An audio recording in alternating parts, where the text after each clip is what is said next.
She bought the remnants of an entire colonial settlement for $3 at a federal surplus auction, where seasoned archaeologists and wealthy antiquities collectors sat with their bidding paddles ready, watching her compete for what should have been the historical discovery of the decade. But nobody else raised their hand. Dr. Isabella Ravencrest looked around the crowded auditorium at the Smithsonian Institution, expecting anyone, to challenge her bid. The Shadowmere Colony site encompassed 1,247 acres of untouched wilderness in the remote mountains of northern Vermont, complete with the stone foundations of 31 buildings, a colonial-era burial ground, and artifacts dating back to 1689. The government's minimum bid had been set at just $75 for the entire archaeological treasure trove. But when the federal auctioneer called for competing offers, the room fell silent as a tomb. "Do I hear $75? The auctioneer repeated, his voice lacking its usual confidence. Isabella noticed something deeply unsettling in the crowd's reaction.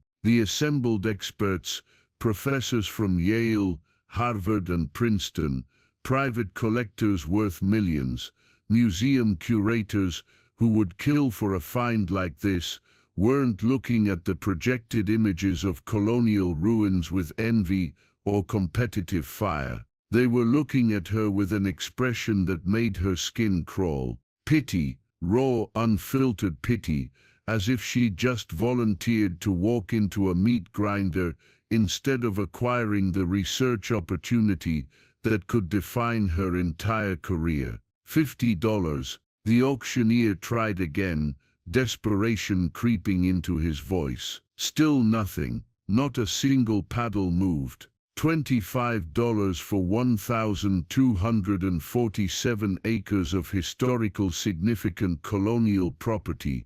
The silence stretched so long that Isabella could hear the air conditioning humming overhead. Finally, she raised her paddle. $3, she called out, testing the waters with an almost insultingly low bid. The reaction was immediate and chilling. Several people in the audience actually gasped. An elderly professor from Columbia University closed his eyes and shook his head slowly, as if witnessing something tragic and inevitable. Dr. Thornfield Blackwater, the most respected colonial historian in New England, leaned across the aisle toward her.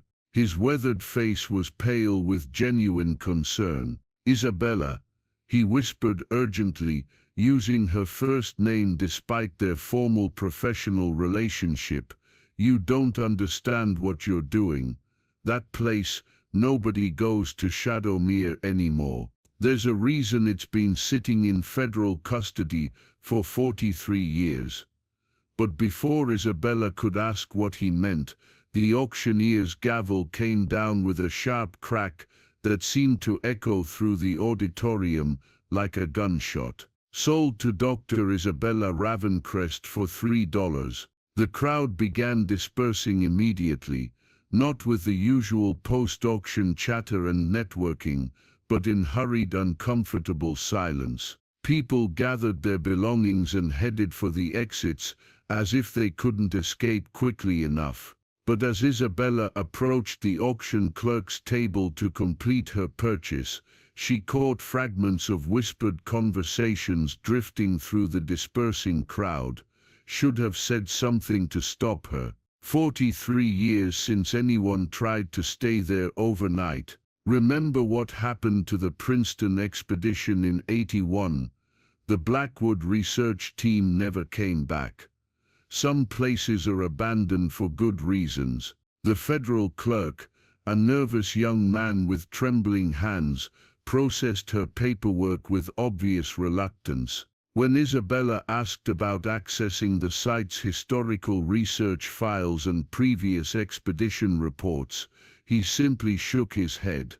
"Ma'am, I'd recommend you reconsider this purchase. The government is selling this property as is, with no warranties or guarantees of safety. We strongly advise against any overnight stays or extended research activities. What kind of safety concerns? Isabella pressed. The clerk glanced around nervously, then leaned closer. Let's just say that every research team that's tried to study Shadowmere extensively has encountered difficulties. The kind of difficulties that end careers, or worse. That's when Isabella noticed the most unnerving detail of all.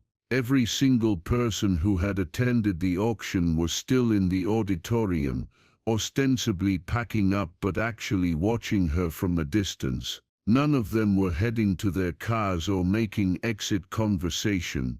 They were waiting to see what she would do next, as if they expected something terrible to happen right there in the Smithsonian, something they'd apparently seen happen before. That evening, in her cramped professor's apartment near Georgetown University, Isabella dove into every piece of research she could find about the Shadowmere Colony. What she discovered only deepened the mystery. According to colonial records, Shadowmere had been established in the spring of 1689 by 184 English Puritans, seeking to create a godly community in the New World. Unlike other colonial settlements that struggled with disease, starvation or conflicts with indigenous peoples, Shadowmere had thrived from its very first season. The colonists had been led by a charismatic minister named Ezekiel Mordecai, described in contemporary accounts as a man of great learning and mysterious knowledge of the natural world. Under his guidance, the settlement had achieved remarkable success. Their crops flourished even during harsh winters. Their livestock reproduced at unprecedented rates. Disease was virtually unknown among the colonists. By 1692, Shadowmere had grown to over 300 residents and was considered one of the most prosperous settlements in the northern colonies. Traders from Boston and New York made regular trips to exchange goods with the thriving community. Letters from colonists described a virtual paradise where the Lord's blessings flow like water from a spring. Then in November of 1692, every single resident of Shadowmere had vanished without a trace. The first sign of trouble came when a scheduled trading caravan from Boston arrived to find the settlement completely deserted.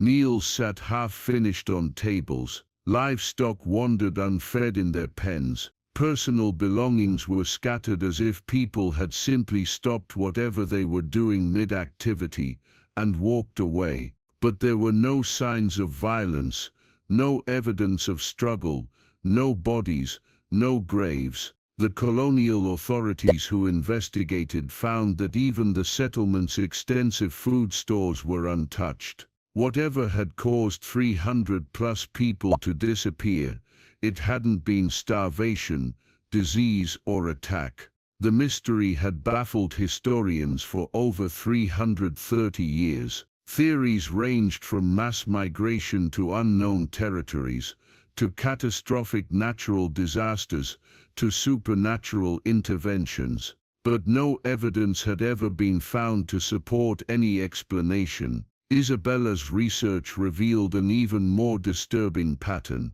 Every few decades since the original disappearance, research teams had attempted to solve the Shadowmere mystery, and every single one of those expeditions had ended in disaster. The historical record was littered with failed attempts to study Shadowmere. 1847, Dr. Jeremiah Ashworth, a Harvard historian, had led a 6-person expedition to catalogue the ruins. 3 team members disappeared on the second night. The survivors fled and refused to discuss what they'd experienced, though Ashworth's journal mentioned voices from beneath the earth and figures in colonial dress walking among the ruins after midnight. 1899, The Berkshire Archaeological Society sent a 12-person team to conduct the first systematic excavation of the site. After 2 weeks, only one member returned, a graduate student named Timothy Blackthorne, who was found wandering the woods in a catatonic state. He spent the rest of his life in an asylum, mumbling about the underground congregation and the minister who never died. 1923, Professor Cornelius Grimm from Yale led what was supposed to be a definitive study of the Shadowmere mystery. His team of 8 researchers established a semi-permanent camp at the site. After 6 weeks of silence, a search party found their camp abandoned, with all equipment intact but no trace of the researchers. Grimm's final journal entry, dated November 15, read simply, "They're coming up from below. God help us, they never left." 1967, the Smithsonian Institution sponsored a comprehensive archaeological survey using the most modern equipment available. The 14-person team, led by Dr. Victoria Nightshade, lasted exactly 13 days. Rescue teams found evidence of hasty evacuation, tents cut open from the inside, equipment scattered as if people had fled in panic. Dr. Nightshade's body was discovered 3 miles away, apparently having died of fright. The autopsy revealed no physical cause of death. 1981, the most recent major expedition had been organized by Princeton University. A team of 22 researchers, including graduate students, professors and support staff, had attempted to use ground-penetrating radar and other advanced technology to finally solve the mystery. After 3 weeks, concerned university officials had sent a search team. They found the Princeton camp completely empty, not abandoned, but empty, as if the researchers had simply evaporated. No bodies were ever recovered. Since 1981, the federal government had classified the Shadowmere site as indefinitely closed to research activities and prohibited overnight stays. The property had been transferred between various agencies before finally ending up in the surplus auction, where Isabella had bought it for $3. 3 days after the auction, Isabella loaded her Toyota 4Runner with camping gear, research equipment, and enough supplies for a week-long solo expedition. Every academic colleague she'd contacted had refused to join her, and several had actively tried to talk her out of going. "Isabella, you're risking your career over a hoax," Dr. Blackwater had warned during their final phone conversation. "There's nothing supernatural about Shadowmere. It's just a place where bad things happen to researchers. Don't become another cautionary tale." But Isabella was a historian, not a superstitious amateur ghost hunter. She built her reputation on solving historical mysteries that others had given up on. The chance to crack the greatest disappearance mystery in American colonial history was worth any professional risk. The drive to Shadowmere took her deep into Vermont's most remote wilderness, along increasingly primitive roads that her GPS couldn't navigate.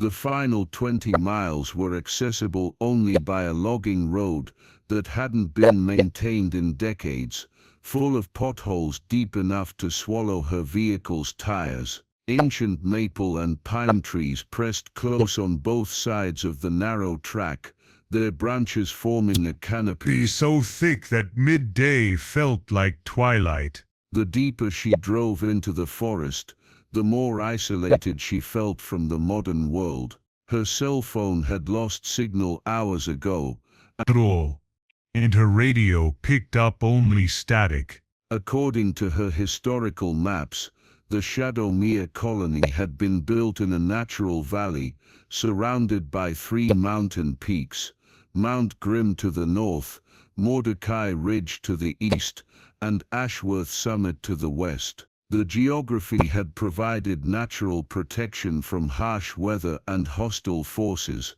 but it also created complete isolation from the outside world. Perfect conditions for people to disappear without anyone noticing for months. Isabella parked her forerunner at the edge of what had once been the settlement's main thoroughfare. Even after 331 years, the layout of Shadowmere Colony was clearly visible through the forest undergrowth. Stone foundations marked where houses had once stood, arranged in neat rows around a central common area that was now a meadow filled with wildflowers. Weathered wooden signs, erected by some long-ago archaeological expedition, identified the major structures. Meeting House Est 1689. Reverend Ezekiel Mordecai. Blacksmith Shop Tobias Nighthawk, Proprietor. Miller's House Population 12 inches Schoolhouse, Dame Margaret Ravenscroft, Teacher. But it was the settlement cemetery that immediately caught Isabella's attention. Unlike the collapsed and overgrown building foundations, the burial ground appeared to be in remarkably good condition. Too good. The headstone stood straight and clean, the grass was neatly trimmed, and flowers had been placed on several graves, fresh flowers that couldn't have been there for more than a few days. Someone had been maintaining this supposedly abandoned site. Isabella walked among the graves, photographing inscriptions and taking notes. Most of the burials dated from the settlement's active period, marking colonists who had died of natural causes during Shadowmere's 3-year existence. But there were newer graves too, much newer. A marble headstone dated 1847, Dr. Jeremiah Ashworth, age 41, Harvard University, lost to the darkness below. A granite marker from 1923, Professor Cornelius Graham, Yale University, he found what he sought. And more recent still, Dr. Victoria Nightshade, Smithsonian Institution, 1967, the earth claimed her.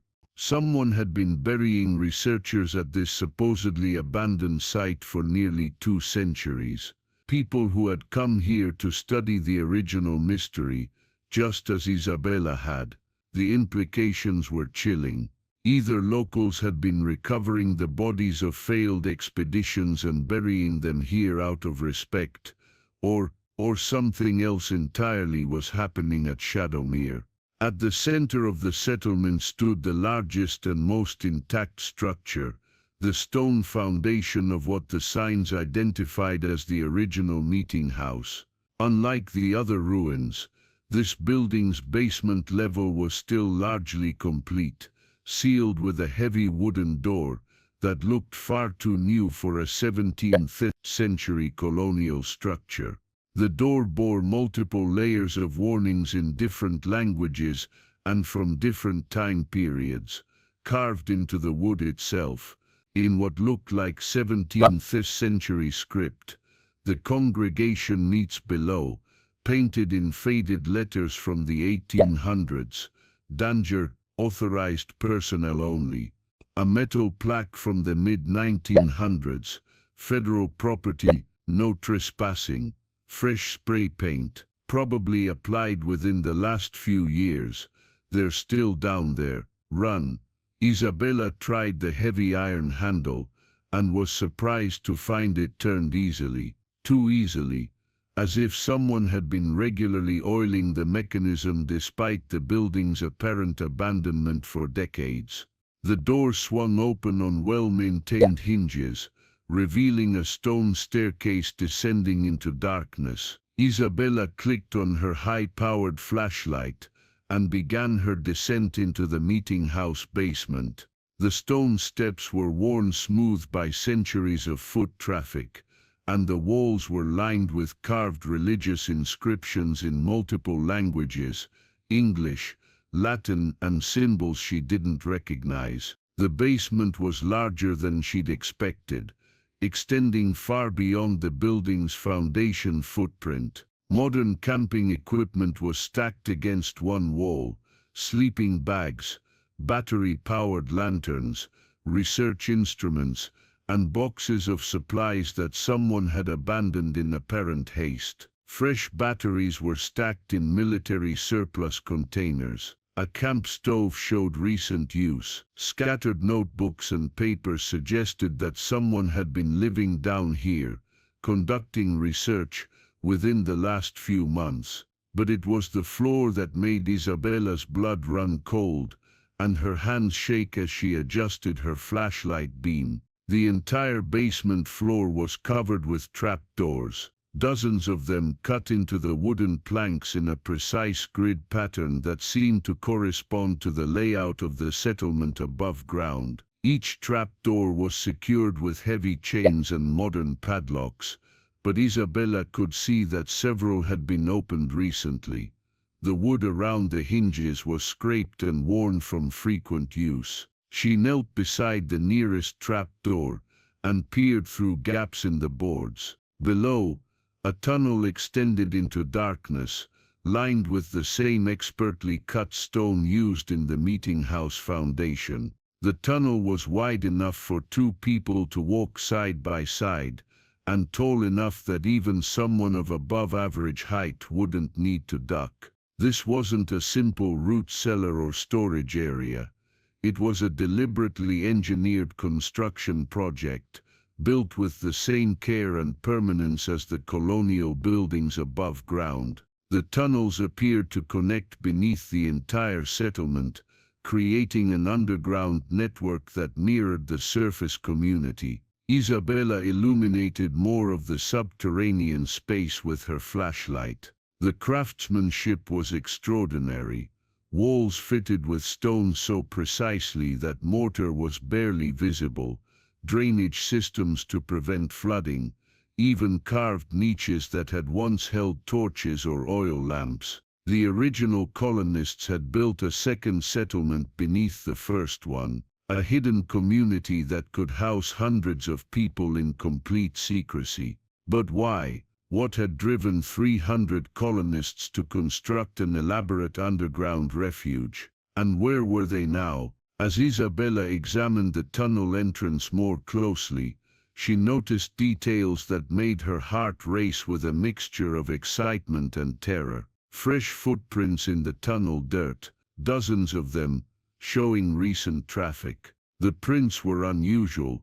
Some appeared to be from modern boots or shoes, but others looked like they'd been made by period-appropriate colonial footwear. Leather shoes with wooden soles, the kind that hadn't been worn regularly for centuries. Someone was living down there. Multiple people, some wearing modern clothing, and others apparently dressed like 70s. Isabella pulled out her voice recorder and began documenting her discoveries. November 18, 3:47 p.m. I'm in the basement of the Shadowmere meeting house, and I've discovered what appears to be an extensive tunnel system beneath the entire colonial settlement. The construction quality suggests this was part of the original colony design, not a later addition. Most significantly, there's clear evidence of recent habitation. Someone has been using these tunnels within the last few days, possibly the last few hours. She paused the recorder and listened carefully. From somewhere deep in the tunnel network, barely audible, came the sound of voices. Human voices speaking in what sounded like English, but with an archaic accent and vocabulary that she couldn't quite understand from this distance. The underground residents of Shadowmere weren't just still alive after 331 years. They were actively discussing the newcomer, who had just purchased their secret for $3. Against the far wall of the basement, Isabella discovered a collection of research materials left behind by previous expeditions, notebooks, photographs, maps, and scientific instruments dating back decades, all organized with the methodical care of serious academics. The most recent materials belonged to Dr. Samuel Crowley from Princeton, apparently the leader of the 1981 expedition that had vanished without a trace. His final journal entries painted a picture of growing amazement and terror. November 3, 1981. We've been here 12 days, and each day brings more extraordinary discoveries. The tunnel system is far more extensive than anyone imagined. We've mapped over 3 miles of passages, all connecting to chambers beneath each house foundation. The engineering is remarkable. Drainage systems, ventilation shafts, even what appear to be communal gathering spaces carved from solid rock. November 8, 1981. We made contact today. They've been watching us since we arrived, but today 3 of them approached our tunnel entrance. They wore colonial period clothing that looked authentic, not like costumes or reproductions. When they spoke, they used English, but it was archaic, like listening to people who had learned the language 3 centuries ago and never updated their vocabulary. November 12, 19. The truth is more incredible than we ever imagined.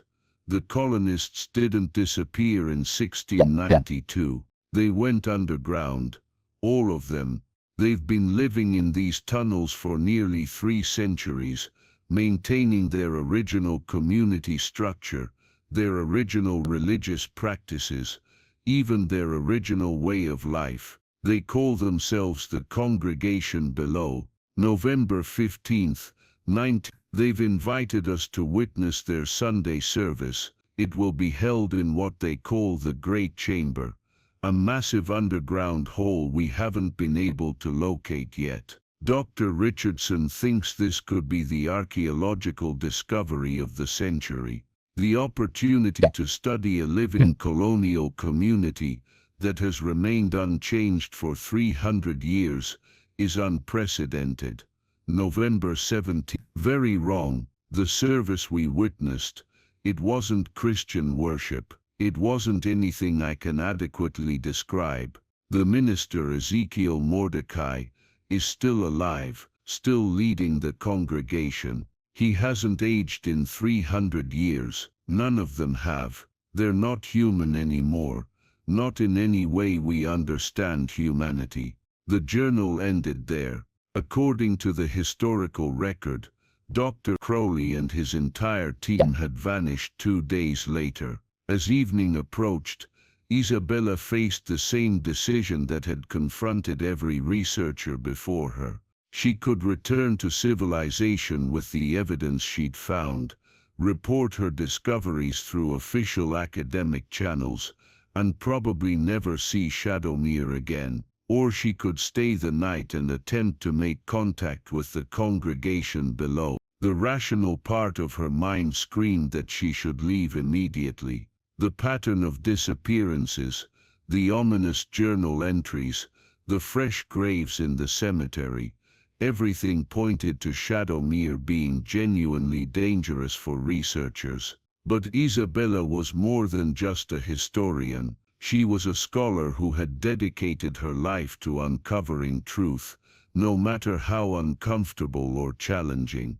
The opportunity to study a living colonial community that had survived in complete isolation for over 3 centuries was worth almost any personal risk. As darkness settled over the valley, she made her decision. She would spend the night in the meeting house basement, waiting to see if the congregation below would make contact with her. From somewhere deep underground, carried through the gaps in the trap doors, came the sound of voices growing clearer. Human voices speaking in the archaic English of 17th century New England, discussing the newcomer who had bought their secret for $3. The surface woman has come at last, as the minister prophesied. She seeks to know what became of the original congregation. Whether she joins us willingly or unwillingly, she will learn the truth. Prepare the great chamber. Tomorrow she descends. They knew she was there. They were making plans for her. And based on the evidence scattered around her, the abandoned research equipment, the fresh graves in the cemetery, the journal entries describing researchers who had vanished after witnessing the truth, their plans weren't usually favorable to surface dwellers who discovered their existence. Isabella settled into her sleeping bag, her hand resting on the satellite emergency beacon that was her only connection to the outside world. Around her, the meeting house basement seemed to pulse with ancient secrets and modern dangers. Tomorrow she would discover what had really happened to the Shadowmere Colony. Whether she would survive the revelation remained to be seen. Previously, Dr. Isabella Ravencrest bought the abandoned Shadowmere Colony for $3 at a federal auction. In the basement of the old meeting house, she discovered an extensive tunnel system and evidence that the original colonists never left. They went underground and have been living there for over 300 years. Isabella woke at dawn to the sound of her name being called from deep within the tunnels. Not shouted or screamed, but spoken in the measured formal tones of 17th century English. Dr. Isabella Ravencrest of the surface world, the congregation below requests your presence at morning service. The voice belonged to a woman, elderly but strong, echoing up through the trapdoors with unnatural clarity. Isabella grabbed her flashlight and recording equipment, her heart pounding with equal parts terror and scholarly excitement. This was it. First contact with a colonial community that had survived in isolation for over 3 centuries. She opened the nearest trapdoor and descended into the tunnel system. The stone passages were illuminated by oil lamps that definitely hadn't been burning the night before. Someone had lit them specifically for her journey. The tunnels formed a complex network that mirrored the surface settlement exactly. Each passage led to chambers beneath the original house foundations, and the craftsmanship was extraordinary. Carved religious inscriptions covered the walls, mixed with symbols that looked older than Christianity itself. After walking for nearly 10 minutes, following the lamplit path, Isabella emerged into a vast underground chamber that took her breath away. The space was enormous, easily capable of holding 500 people. The ceiling soared 30 feet overhead, supported by massive stone columns carved with intricate religious imagery. Oil lamps and candles provided warm, flickering illumination that revealed the full scope of the underground community, and they were all there, waiting for her. 300 people, dressed in authentic colonial clothing, stood in perfect rows facing a raised platform at the chamber's center. Men in dark coats and wide-brimmed hats, women in long dresses with white caps covering their hair, children in miniature versions of adult clothing, standing perfectly still with their hands clasped. But something was wrong with their faces. They looked exactly like people from colonial portraits, pale, serious, with that distinctive 17th century appearance. Too much like colonial portraits, as if they had never aged, never changed, never adapted to the passing centuries. At the platform's center stood a tall man in minister's robes, his silver hair gleaming in the lamplight. When he spoke, Isabella recognized the voice from her historical research recordings. Ezekiel Mordecai,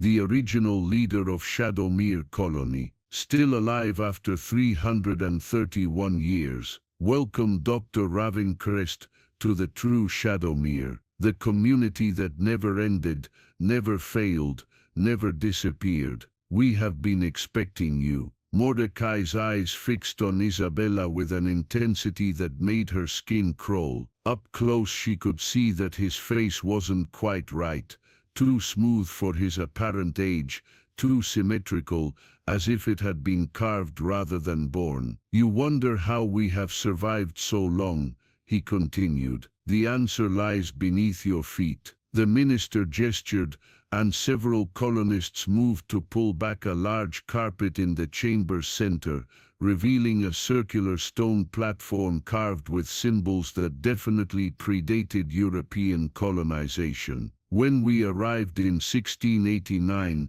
we discovered that this valley was already sacred ground. The native peoples had fled because they understood what we, in our arrogance, did not. This place is a gateway, a thin spot between worlds where certain accommodations can be made. Isabella's scientific mind recoiled, but the evidence was undeniable. Whatever was happening here operated by rules that conventional archaeology couldn't explain. The first winter was harsh, Mordecai continued. Many fell ill, death stalked our community. In desperation, I performed rituals I had learned from forbidden texts, ceremonies to bargain with powers beyond Christian understanding. I offered our service in exchange for survival. He smiled, revealing teeth that were too white and too sharp. The bargain was accepted. We would never age, never die, never face the hardships of the surface world. But we could never leave this place, and we must provide tribute to maintain our arrangement. Isabella's blood turned to ice as the implications became clear. The researchers who disappeared, the expedition teams. Every few decades someone discovers our secret. They come seeking answers about the lost colony. We provide those answers, and in exchange they provide the tribute our benefactors require. The entire congregation turned to look at Isabella with expressions that weren't quite human anymore. Faces frozen in time, but animated by something ancient and hungry. Dr. Jeremiah Ashworth was the first in 1847, a brilliant historian, much like yourself. His sacrifice sustained us for decades. Professor Grimm followed in 1923, Dr. Nightshade in 1967, the Princeton team in 1922. Souls provided abundant nourishment for our continued existence. Mordecai stepped down from the platform, moving with fluid grace that no 300-year-old human should possess. You understand now why the auction attracted no other bids. The academic community has learned to fear Shadowmere, even if they don't fully understand why. They sense the truth that some knowledge comes at a price too terrible to pay. Isabella backed toward the chamber's entrance, but found her path blocked by colonists who had moved with impossible silence. Their faces showed no malice, only the patient resignation of people who had performed this ritual many times before. You have a choice, Dr. Ravencrest, Mordecai said. Join our congregation willingly, and your sacrifice will be comfortable. Accept our bargain, and you too can live forever in perfect community with fellow scholars. Dr. Crowley from Princeton chose this path.